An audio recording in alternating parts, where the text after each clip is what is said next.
We got an exclusive first listen to the new flagship dCS Varèse DAC system. As you might expect, it sounds impressive. And as you might expect, it's expensive.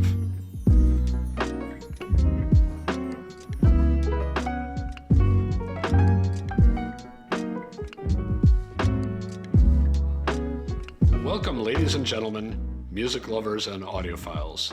Today we'll be doing a first listen preview to the dCS Varèse DAC system. I hope you enjoy it.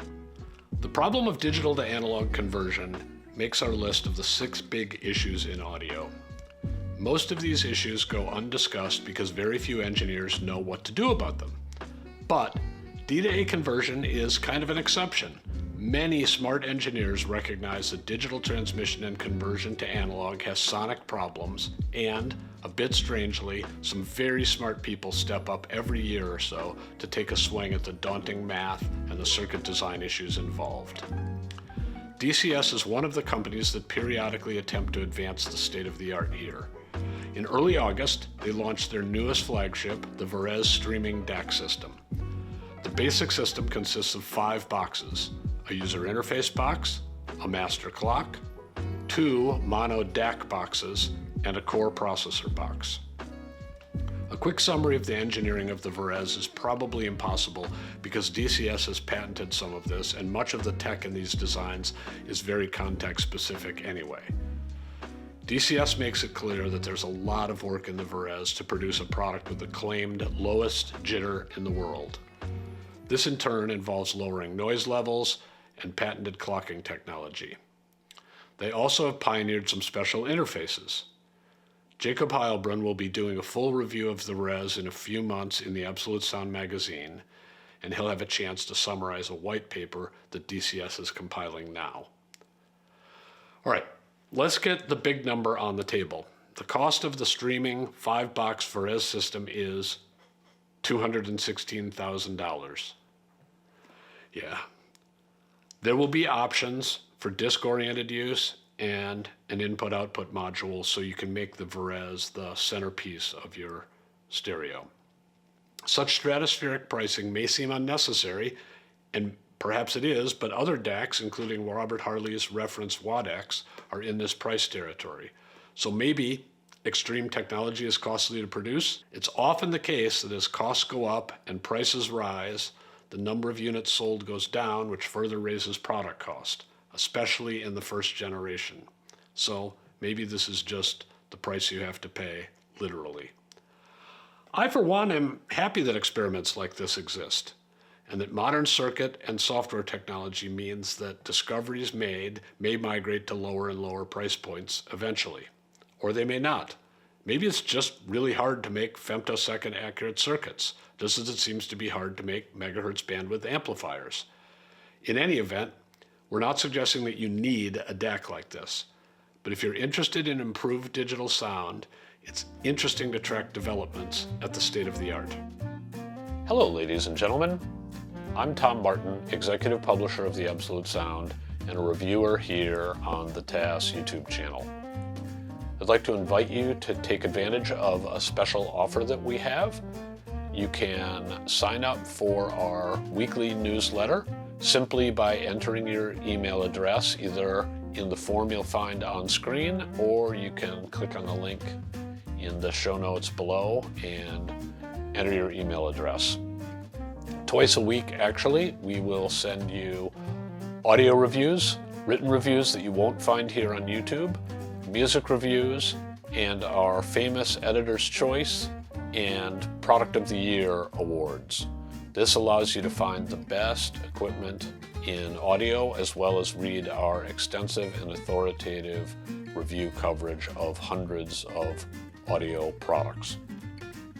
We would enjoy having you as subscribers, and now back to the show. Now, if we can't say much about the details of the technology, what about the sound? Paul Sewer, a reviewer for our sister magazine Hi-Fi Plus, got an exclusive first listen to the Varèse system at dCS headquarters.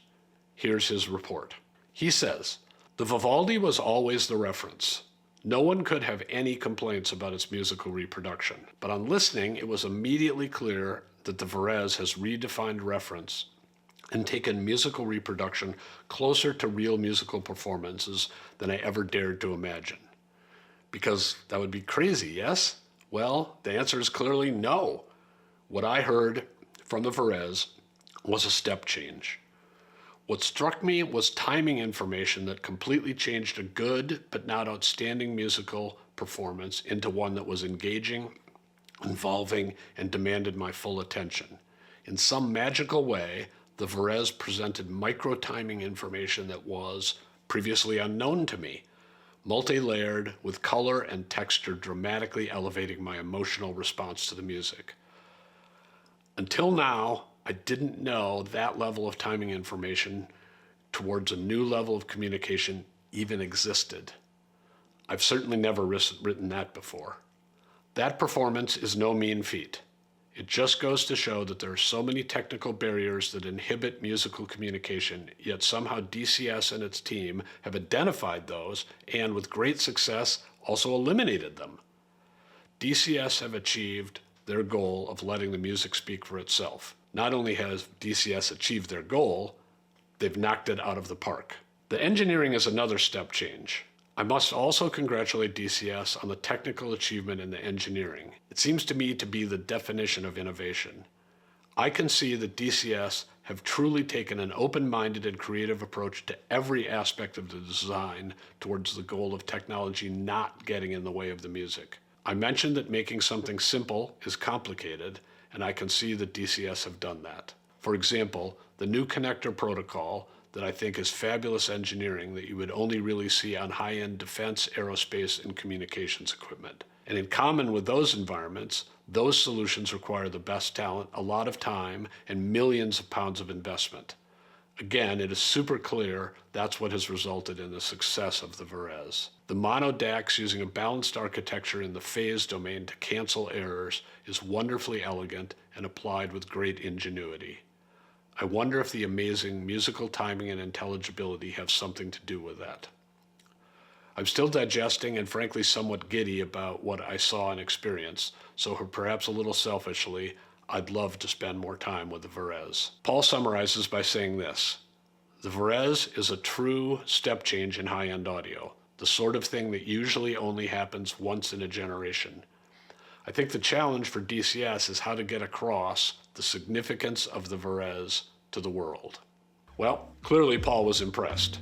His enthusiasm whets our appetites for a longer listen and some comparisons of different DAC technologies that are now on offer. That will be coming as soon as Jacob gets his hand on the Varèse, and then Robert Harley and I will be covering some of the other new DAC products we've recently seen. More than 40 years into the digital audio era, and we're getting some of the best work ever at both the entry level and at the fringe. I hope you've enjoyed this first listen preview of the dCS Varèse streaming DAC system.